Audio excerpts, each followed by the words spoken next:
오늘은 사도행전 2장 14절에서 24절까지 말씀을 가지고 사망에 매이지 않으리라. 우리 선포하는 마음으로 같이 읽읍시다. 시작. 사망에 매이지 않으리라. 한 번 더. 사망에 매이지 않으리라. 이런 제목으로 말씀을 나눕니다. 제가 오늘 말씀을 준비하기 위해서 본문을 읽는데 이 24절 말씀이 가슴에 부딪혔습니다. 이 24절 말씀을 읽다가 넘어가지 못하고 이 말씀에서 울컥하는 마음을 하나님이 주시더라고요. 눈물이 잠깐 솟구쳐 오르는 시간을 경험했어요. 24절 말씀이 주님 이루어지게 하여 주시옵소서. 그 마음이 제 소망 가운데 임했어요. 자, 24절 한번 읽어볼까요? 하나님께서 그를 사망의 고통에서 풀어 살리셨으니 이는 그가 사망에 매여 있을 수 없었습니다.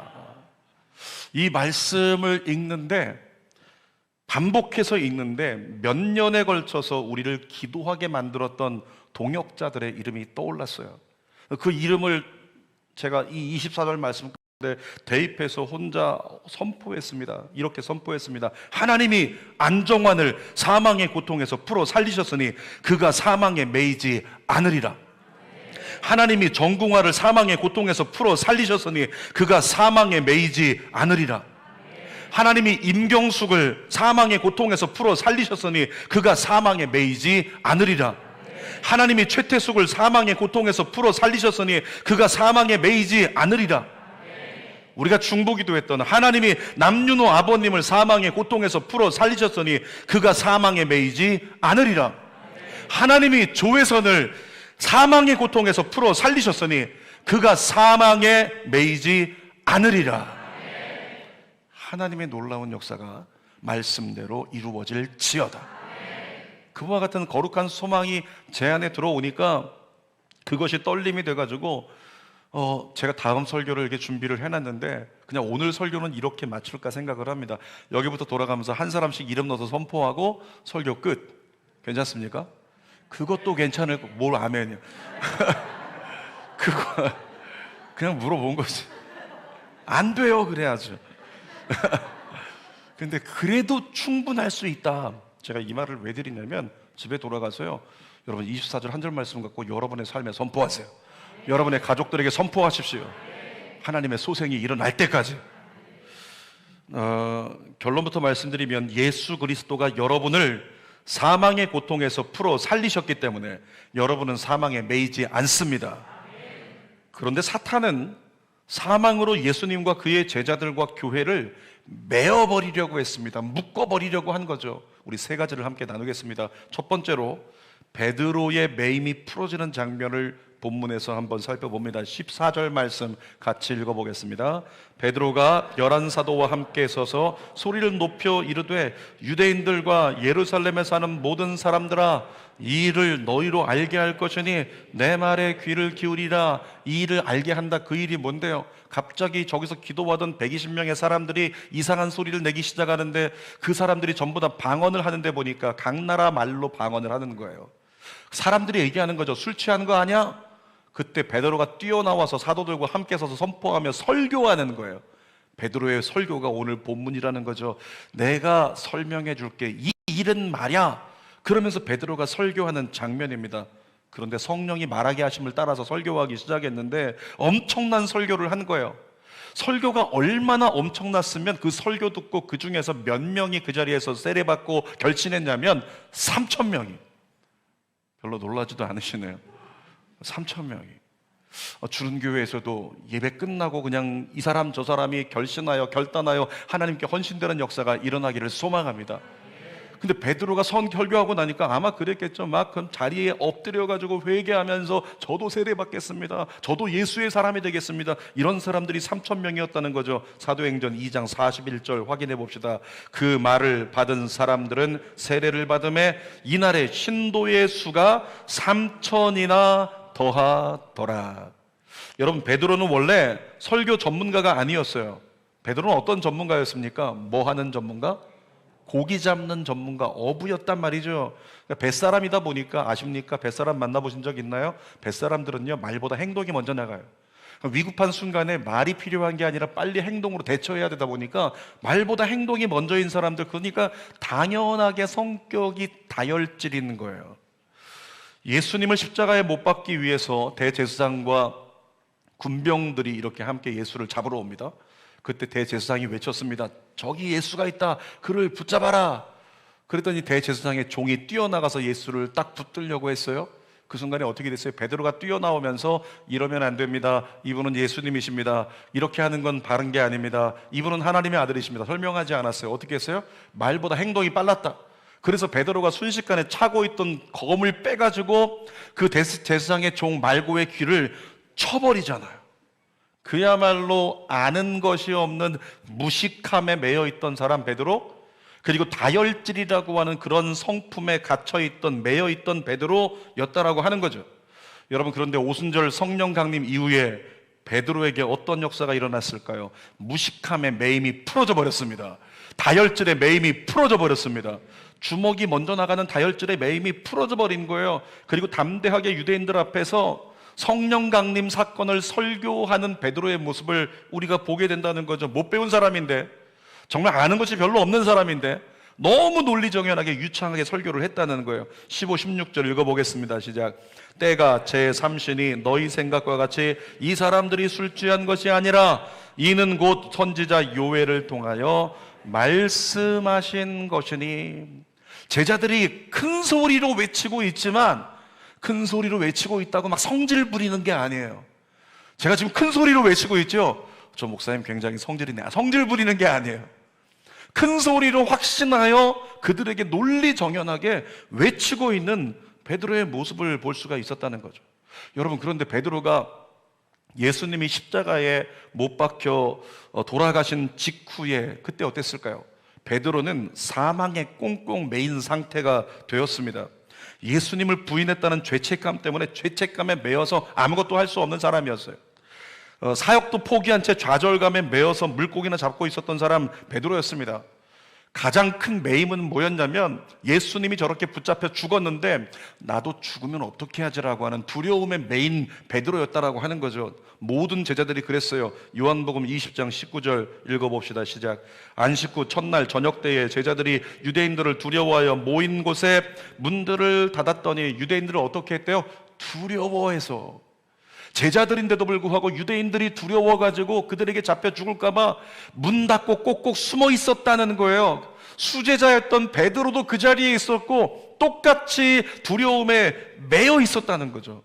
그런데 어떻게 됐다고요? 오순절 성령 강림 이후에 베드로의 모든 매임이 풀어져 버렸다고요. 그가 가지고 있던 두려움의 매임이 풀어졌어요. 그가 가지고 있었던 무식함의 매임이 풀어져 버렸어요. 그가 가지고 있었던 다혈질의 말보다 행동이 빠른 그 매임이 풀어져 버리고 논리정연하게 복음을 선포할 수 있는 자가 되었다. 반석과 같은 리더가 돼가지고 베드로가 초대교회가 세워지는데 1등 공신이 되었습니다. 여러분, 예수님의 사람은 이런 사람입니다. 결코 사망에 매이지 않는 사람입니다. 여러분들도 똑같이 사망에 매이지 않을 줄 믿습니다. 여러분들도 똑같이 여러분을 메고 있는 모든 매임이 주 안에서 풀어지게 될 줄 믿습니다. 그 믿음으로 세 번째 인사 옆 사람에게 선포합니다. 풀어질지어다. 풀어질지어다. 자, 두 번째로 예수님의 매임이 풀어지는 것도 성경을 통해서 보게 되는데 읽어보겠습니다. 23절입니다. 시작. 그가 하나님께서 정하신 뜻과 미리 아신 대로 내준 바 되었거늘 너희가 법 없는 자들의 손을 빌려 못 박아 죽였으나. 유대인들이 어떻게 됐대요? 사탄의 앞잡이가 돼가지고 예수를 죽이면 복음도 사라질 거다, 그렇게 생각을 했어요. 그래서 예수를 십자가에 가두고 사망에 매어 버렸습니다. 그런데 어떻게 됐다고요? 자, 성경 24절 다시 읽어볼까요? 하나님께서 그를 사망의 고통에서 풀어 살리셨으니 이는 그가 사망에 매어 있을 수 없었음이라. 유대인들은 십자가에 예수를 가두고 사망에 예수를 매어 버렸는데, 그것으로 끝날 줄 알았는데 하나님께서 어떻게 그를 고통에서 풀어버리시고 그를 죽음에서 살려내셔서 그를 통해 하나님의 놀라운 구원을 이루어 주셨다고요. 여러분, 예수님은 죽기 위해 이 땅에 오신 분이세요. 그런데 예수님은 죽기 위해 오실 뿐만 아니라 성경을 통해 분명히 확인합니다. 예수님은 다시 살기 위해 이 땅에 오셨습니다. 여러분, 하나님의 뜻은 예수님을 죽음에 메어두는 것이 아니라 죽음에서 살려내는 거예요. 아무리 사탄의 역사가 거셀지라도 하나님의 뜻이 예수를 다시 살려내는 거면, 예수를 다시 부활시키는 거면 그것을 막을 자가 없다는 거죠. 하나님의 뜻은 이루어지기 때문에. 그러니까 하나님의 뜻에 따라서 예수님은 그 사망에 매이지 않고 다시 살아나셨다고요. 여러분, 그런데 이 다시 살아나는 이 뜻은 예수에게만 국한된 것 아니고 동일하게 하나님의 자녀가 된 저와 여러분들에게도 그 하나님의 은혜가 적용이 된다는 거죠. 여러분 믿으십시오. 하나님은 여러분을 살리기를 원하십니다. 사망의 권세의 매임으로부터 여러분을 살려내기를 원하십니다. 그것이 하나님의 뜻이에요. 확인해 볼까요? 예수님이 이 땅에 오셔서 행하신 일을 보면 그 뜻을 확인할 수가 있습니다. 마태복음 4장 23절의 시작. 예수께서 온 갈릴리에 두루 다니사 그들의 회당에서 가르치시며 천국 복음을 전파하시며 백성 중에 모든 병과 모든 약한 것을 고치시니, 한마디로 말하면 예수님이 뭐 하셨다? 이 땅에 오셔서 모든 사람을 살려내셨다. 예수님이 오셔서 하신 일의 전부가 살려내는 것이라면 하나님의 뜻은 여러분이 살아나는 것입니다. 예수님과 반대로 사탄의 역사는 뭘까요? 여러분, 예수님이 살리는 것이라면 사탄의 역사는 어떤 걸까요? 사탄의 역사는 죽이는 거예요. 죽이는 거죠. 자, 요한복음 10장 10절 읽어볼게요. 시작. 도둑이 오는 것은 도둑질하고 죽이고 멸망시키려는 것뿐이요 내가 온 것은 양으로 생명을 얻게 하고 더 풍성히 얻게 하려는 것이라. 도둑이 오는 것이 어떻게 한다고요? 도둑질하고 죽인다, 멸망시킨다. 여러분, 사탄이 여러분에게 와서 훔치려고 하는 게 뭘까요? 그 훔치려고 하는 건 구원이잖아요. 여러분에게 와서 훔치려고 하는 건 하나님을 향한 믿음을 훔치려고 하는 거죠. 하나님을 향한 온전한 헌신을 훔치려고 하는 자가 사단이라는 거죠. 그래서 사단이 문제를 가져와요. 그래서 사단이 질병을 가져오는 거예요. 그 문제와 질병으로 말미암아 우리를 두려움에 가두고 절망에 메어버리려고 하는 사탄의 시도가 날마다 우리에게 떨어지고 있다는 것입니다. 그런데 물어보겠습니다. 여러분 안에 누가 계십니까?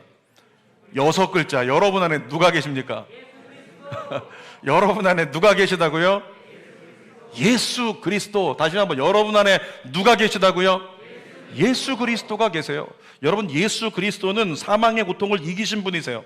그러니까 사망의 고통을 이기신 예수 그리스도가 내 안에 계시다는 사실은 나라고 하는 사람도 그로 말미암아 사망의 고통을 이겨낼 수 있다. 아멘.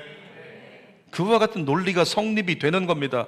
예수님 때문에 저와 여러분이 살게 된다는 말씀이죠.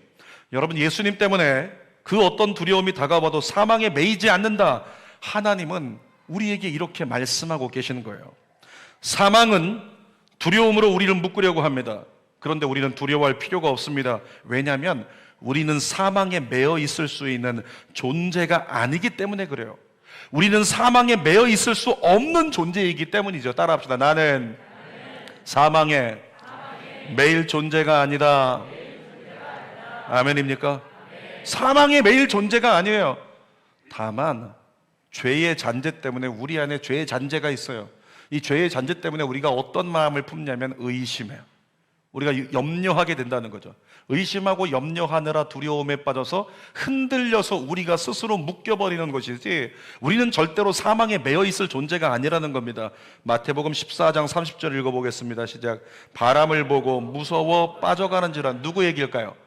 베드로 얘기입니다. 베드로가 무리를 걸어가다가 예수님 쳐다보고 무리를 걸어가다가 순식간에 바람을 보자마자 시선이 예수님에게서 바람으로 가자마자 빠져가는지라. 계속했습니다. 소리질러 이르되 주여 나를 구원하소서 하니.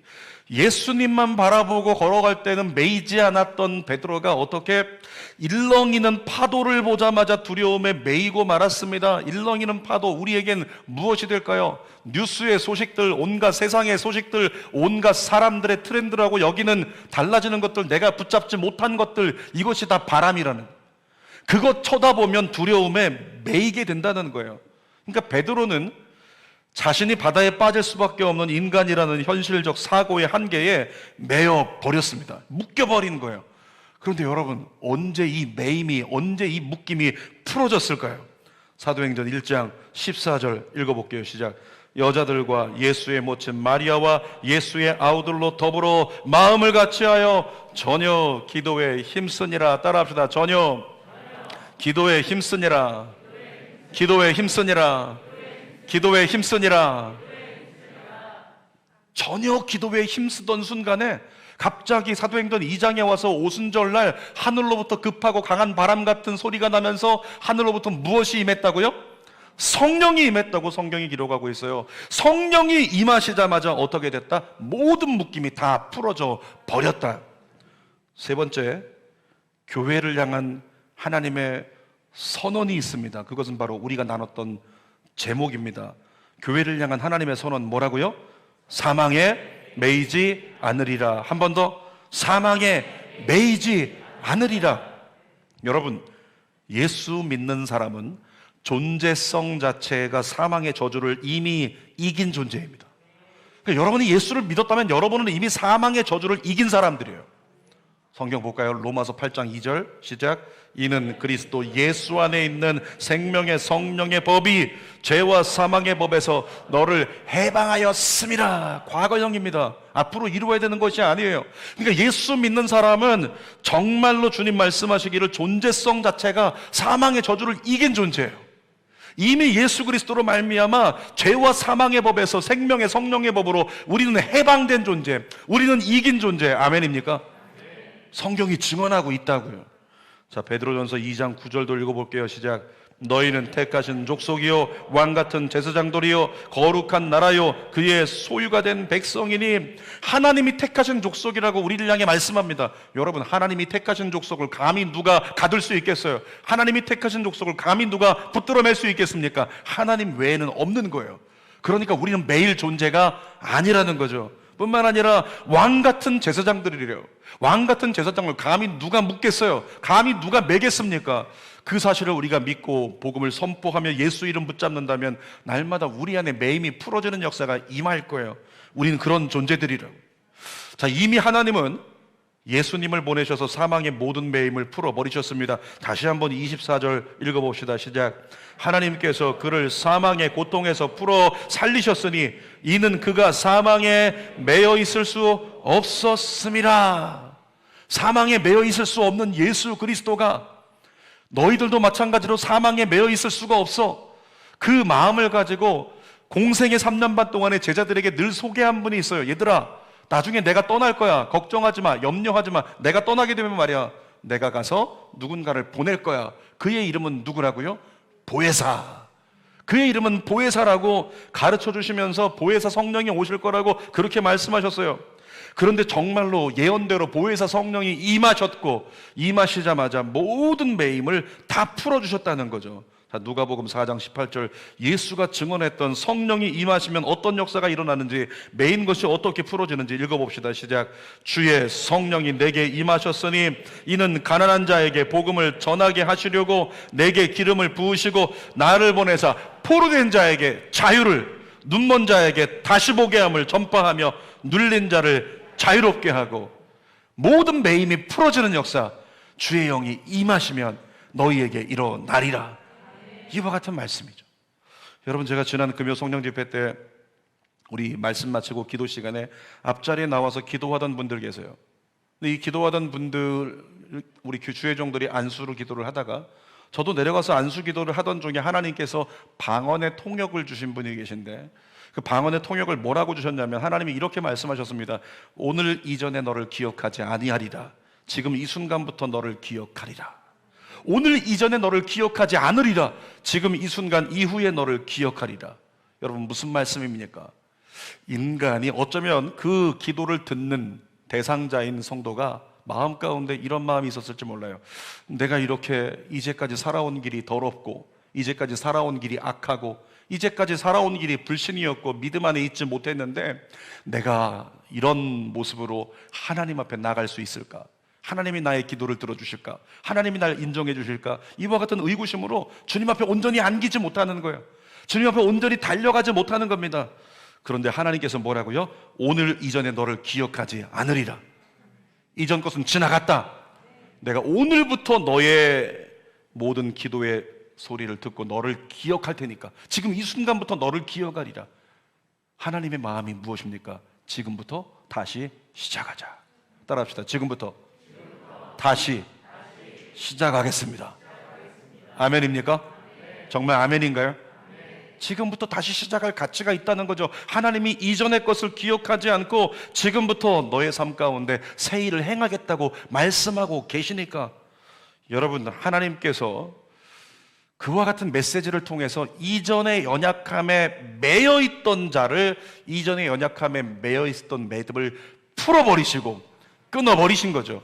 지금부터가 시작이라고 달려갈 수 있는 길을 열어주신 겁니다. 여러분, 율법이라고 하는 건 날마다 우리를 죄책감의 감옥에 메어두려고 합니다. 그런데 성령이 임하시면 어떤 역사가 일어나냐면, 성령이 임하시면 내가 어떠했든지 상관없이, 내가 어제까지 어떤 사람이었든지 어떤 성품이었든지 상관없이 오늘 하나님의 영광을 위해서 내가 쓰임받고 내가 헌신하게 되는 그런 역사가 일어나더라는 거예요. 대표적인 사람이 누굽니까? 신약에 많은 편지를 제일 많이 쓴 사람 누구라고요? 사도 바울이에요. 사도 바울. 자, 사도 바울이 어떤 사람이었죠? 초대교회 입장에서는 눈에 보이는 가장 큰 적이었어요. 눈에 보이는 가장 큰 원수였습니다. 그게 사도 바울이에요. 여러분, 그런데 성령이 사도 바울에게 임하시자마자 어떻게 됐을까요? 순식간에 예수님을 위해 목숨을 거는 복음 전도자가 됐다는 거죠. 성령의 역사였습니다. 자, 사도 바울의 증언을 읽어볼까요? 사도행전 20장 22절 읽습니다. 시작. 보라, 이제는 나는 성령에 매여 예루살렘으로 가는데 거기서 무슨 일을 당하는지 알지 못하노라.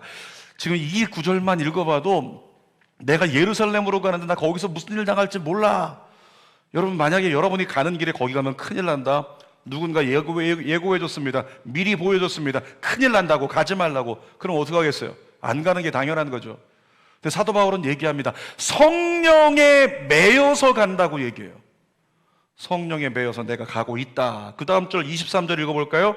오직 성령이 각 성에서 내게 증언하여 결박과 환난이 나를 기다린다 하시나. 사람이 얘기한 게 아니에요. 성령이 말씀하신 거예요. 너 예루살렘 가면 너 붙잡힐 거다. 너 붙들리게 될 거야. 너 고난당하게 될 거야. 너 묶이게 될 거야. 이렇게까지 이야기를 했다는 거죠. 이쯤 되면 인간이면 뒤로 돌아설 수 있는 충분한 여유가 있었을 텐데, 선택할 수 있었을 텐데, 사도 바울이 위대한 고백을 하죠. 사도행전 20장 24절입니다. 시작. 내가 달려갈 길과 주 예수께 받은 사명 곧 하나님의 은혜의 복음을 증언하는 일을 마치려 하면은 나의 생명조차 조금도 귀한 것으로 여기지 아니하노라. 사도 바울 이전에 어떤 사람이라고요? 하나님의 영을 받기 전에 어떤 사람이었다고요? 초대교회에게 가장 큰 대적이었어요. 초대교회에게 가장 큰 원수였다는 거죠. 가장 큰 주적이었다는 거예요. 척결 대상이었다는 거죠. 만약에 초대교회 중에서 누군가가 폭탄을 하나 이렇게 들고 있었다면 내가 이 폭탄으로 하나님의 뜻을 이루리라 어떻게 할까요? 사도 바울 보이는 자리 가서 자폭해버려요. 그렇게 죽였으면 좋겠는 대상이 사도 바울이었다는 거예요. 그런데 어떻게 됐다고요? 사도 바울에게 하나님의 영이 임하니까 성령에 매여서 사도 바울이 어떻게? 죽임을 당할 수 있음에도 불구하고 나의 달려갈 길을 다 가도록 나의 생명조차 조금도 귀한 것으로 여기지 않고 나는 달려가리라. 여러분, 조금 전에 방언 통역을 통해서 음성을 주셨던 그 기도의 내용 기억하십니까? 오늘 이전에 너를 기억하지 않으리라. 지금 이 순간부터 너를 기억하리라. 사도 바울과 똑같습니다. 오늘 하나님의 성령이 저와 여러분들에게 강력하게 임하신다면, 성령이 강력하게 여러분을 붙드신다면 여러분의 이전은 상관없는 거예요. 여러분의 과거는 상관없는 겁니다. 오늘 이후에 사도 바울과 같이 정말로 성령에 매여서 뒤돌아보지 않고 주님께 넉넉히 쓰임받는 믿음의 사람이 될 수 있다는 거죠. 그래서 선포합니다. 여러분에게 성령이 임할지어다. 여러분에게 성령이 임할지어다. 성령으로 매인 것이 풀어지고 강건케 될지어다. 여러분, 인간이 결단하지 못하는 이유는 뭐냐면 마음이 약해서 그래요. 인간이 하나님 앞에 온전히 올인하지 못하는 이유는 마음이 부족하고 약해서 그렇다는 것입니다. 근데 성경에 이렇게 써 있어요. 에베소서 3장 16절 중반절 있습니다. 시작. 그의 성령으로 말미암아 너의 속사람을 능력으로 강건하게 하시오며. 이 속사람이 뭐예요? 요즘식으로 말하면 멘탈이에요. 멘탈. 그러니까 성령으로 말미암아 어떻게 된다? 너의 멘탈이 능력으로 강건하게 되리라. 이와 같은 말씀이죠. 여러분, 이 말씀을 다시 한번 읽는데 중간에 있는 너희 속사람을 할 때 너희 대신에 당신을 이라고 읽고, 당신을 이라고 읽을 때 당신을, 옆에 있는 사람에게 당신을 한 번 아닙니다. 두 번입니다. 당신을, 당신의 속사람을, 당신의 속사람을 할 수 있겠죠? 당신의 속사람을, 레크레이션 아니에요. 당신의 속사람을 선포하는 시간을 한번 가져볼게요. 선포합니다. 시작. 그의 성령으로 말미암아 당신의 속사람을 능력으로 강건하게 하시오며, 또 다른 사람에게 한 번만 더 시작. 그의 성령으로 말미암아 당신의 속사람을 능력으로 강건하게 하시오며. 사랑하는 여러분, 혹시라도 나는 지은 죄가 많아서 쓰임받지 못하는 거 아닐까?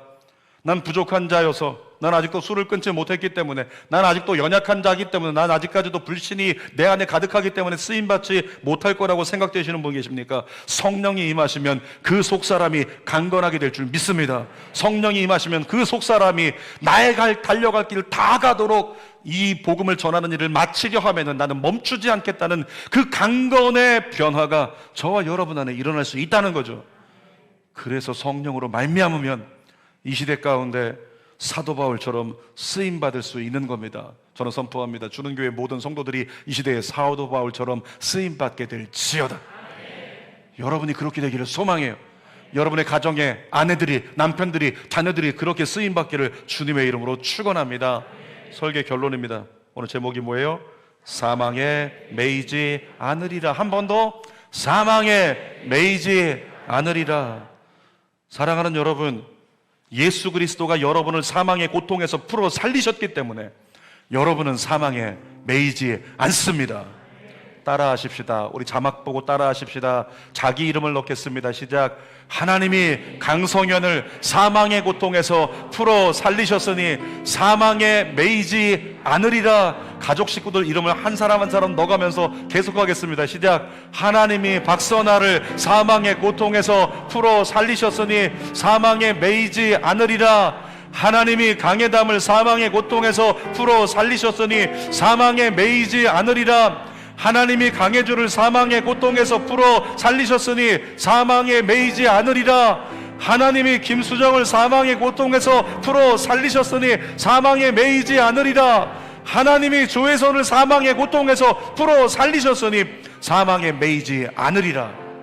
여러분 가정의 자녀들을 향해, 가족 식구들을 향해 매일매일 한 번씩만 선포해 보십시오. 하나님의 놀라운 은혜가 여러분에게 덧입혀질 줄 믿습니다. 기도하겠습니다. 거룩한 아버지 하나님, 우리는 사망에 매이지 않습니다. 예수 그리스도를 믿은 즉시 우리는 존재성 자체가 사망에 매일 존재가 아닙니다. 생명의 성령의 법이 죄와 사망의 법에서 우리를 해방했습니다. 예수 그리스도가 다시 살아나신 것처럼 우리 안에 계신 예수 그리스도가 나도 살리십니다. 살아계신 아버지, 그 믿음을 가지고 우리 사랑하는 모든 성도들, 이 세상 기준에 매여서 내 안에 잔재된 사단의 잔재로 말미암아 의심하고 염려하고 불안하고 두려워하고 초조하는 그런 대상이 아니라 담대하게 믿음으로 결단하고 담대함으로 주님 앞에 순종하며 주님의 놀라운 역사를 믿음으로 끝까지 붙들고 증언하며 살아갈 수 있는 믿음의 종들 되게 하여 주시옵소서.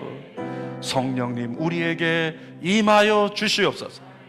예수님의 이름으로 기도하옵나이다. 아멘.